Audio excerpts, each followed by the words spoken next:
I met this guy in January and he became my boyfriend in February.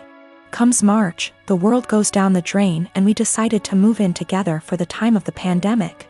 A few weeks ago, he shows me a post where this guy is challenged to an arm wrestling competition by his GF. The guy didn't seem to have any sort of training / workout, whereas his girlfriend did. I commented he might have a surprise. My boyfriend started educating me on biology and how men are stronger than women. I told him there were way too many factors to take into consideration to make such a broad comment. I have been doing weightlifting for 2 years and my boyfriend has never seen a gym in his life, so I used us as an example. That was a big mistake.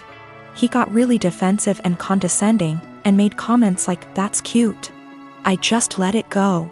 Fast forward to yesterday. He's playing some game with his friend, online, and I can clearly hear him talk about me. Well, curiosity killed the cat. At first it's all pretty and my ego is bursting, but then he says I'm delusional because I think I'm stronger than him. Pause. Seriously? I know I'm weak, but not weaker than a girl.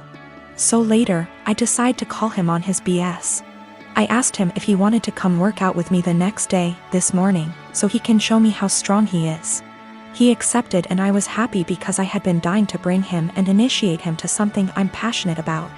So, this morning, we went to my friend's garage. My region allows groups of 10 or less and we wipe everything. I told him we're gonna do deadlifts.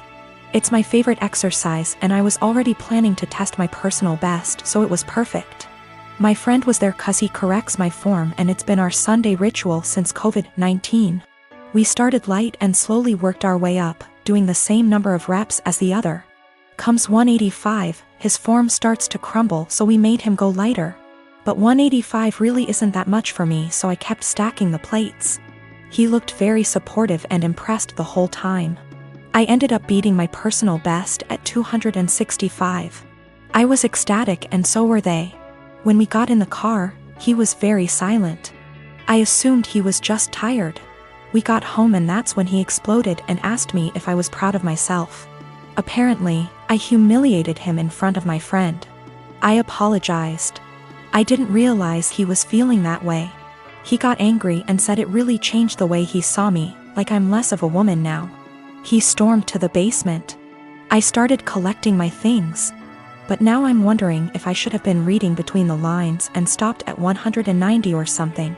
Or just dropped it and never suggested we work out together. I knew very well I was stronger than him, but I just had to prove it to him. I am a gemologist. I spend my days in the lab testing and identifying stones. From the nature of my work, I also have a large and valuable collection of jewelry, but also gem specimens that I keep in a safe I specifically bought and had installed to keep them safe. I also have a second smaller safe for keeping important documents like passports. I own my home and my boyfriend of 2 years recently moved in as he was renting before.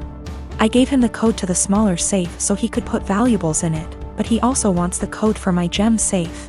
Not to put anything in it, but he says because we are living together now I should trust him and give him the code. I've said no because he has no reason to open the safe as the only thing it's used for is storing my collection. He said he has no interest in my gem collection, doesn't want to look at them, but still wants the code to access them. This is causing tension because he says I should give it to him as a show of trust, and I said no. Because he literally has no reason to go in there, so he doesn't need the code. This is a 6-figure collection, so I'm not being difficult over a few little gems here. I am the only one who knows the code.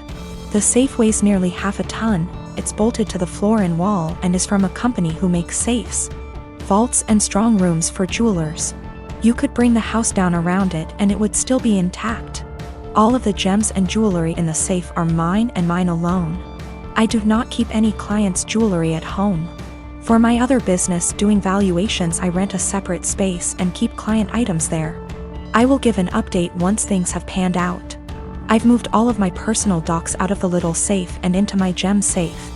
I told him he isn't getting the code and I will die on this hill. He has no reason to have it and his continued lack of respect by the pushing of my boundaries wasn't okay. I felt like he was trying to manipulate me by making it about trust.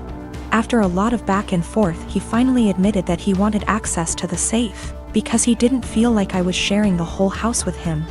because I insisted on a tenancy agreement rather than just letting him move in. And he didn't like that part of where he lived was off limits to him. He was also insecure and resented that I have more money than him and own a home whilst he doesn't. He had made a few comments about this before, but I didn't realize it was such a big issue for him. He also said that by keeping him out of the safe made him feel like I thought he was lesser than me, and that it made him feel like I was treating him like a child. I told him if that's how he feels, then this is not the right relationship for either of us, and that it was best we break up. He was shocked that I was ending things over this, cried and asked me to reconsider. When I said no, he then got angry. Called me a stuck-up B***tch, said he was better off without me anyway, and went to his friends. I told him via text he had 30 days before he had to leave, as per the tenancy agreement.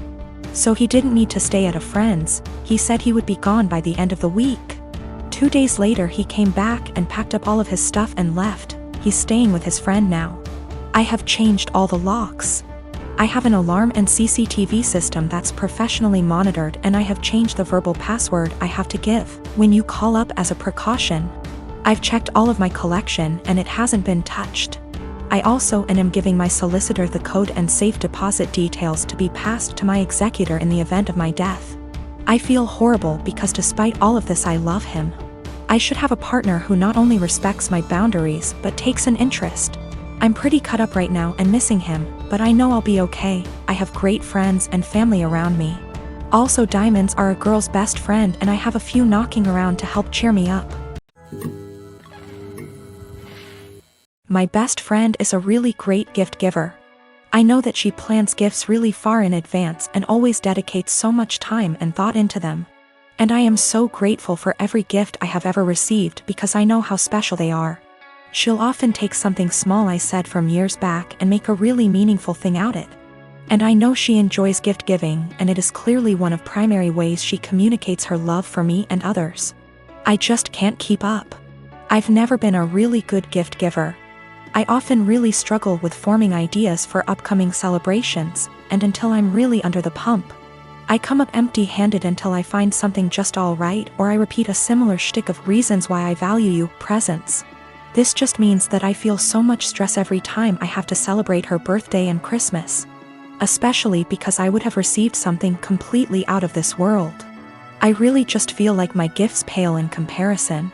It's getting to this stage where we've been exchanging presents for 8 years, and I'm honestly just starting to feel like I'm running out of steam to keep up and continue thinking of other ideas. It is also hard because I'm neither here nor there when it comes to receiving gifts. I can recognize the hard work and love, but I don't need to receive gifts to know that I'm loved. And so I worry that I don't reciprocate my love well enough because my presents never feel at her level. I want to express to her my gratitude for her gifts, but ask that we just stick to one a year, on birthdays. Because Christmas and the occasional Valentine's Day is too much for me. I have been able to move away from gift giving with other friends by just casually mentioning it or just mutually ceasing present exchanges, and we now opt for spending time with each other, something I love. I just don't know if this would be really insensitive or soul-crushing because it's not about her or how good of a friend she is, but really about my insecurity and my differing ways of communicating love. I am a 33 years old female, and I have had fertility issues for the past couple of years with my husband. He's 35. We went through with consultations, and while we had very promising results for treatment, the cost did give us pause. It wasn't that we couldn't afford it, we just weren't at the point yet where we were willing to pay. I discussed it with my husband and we were both fine with the idea of adopting. My cousin Tiffany, woman 25 years old, is adopted and she supported our choice in looking into it. However, this was a couple of years back, and during that time Tiffany was reunited with her birth parents, and she's been acting pretty hurtful to my aunt and uncle since then.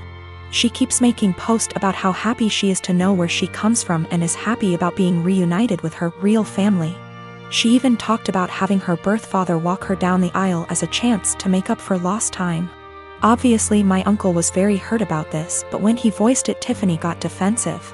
She called my uncle selfish, how this was about her, and that he knew what he signed up for when raising someone else's kid. Before the pandemic, Tiffany moved closer to where her bio mother lived so they could make up for lost time. And Tiffany kept making post after post about all the fun she was having meeting relatives. and how she called back / video chatted with each of her bio parents multiple times a week. Meanwhile, she barely texted back my uncle and aunt once a month. I could tell how heartbroken my aunt and uncle were, but tried to give Tiffany her space, and the few times they said anything she accused them of being selfish and unsupportive.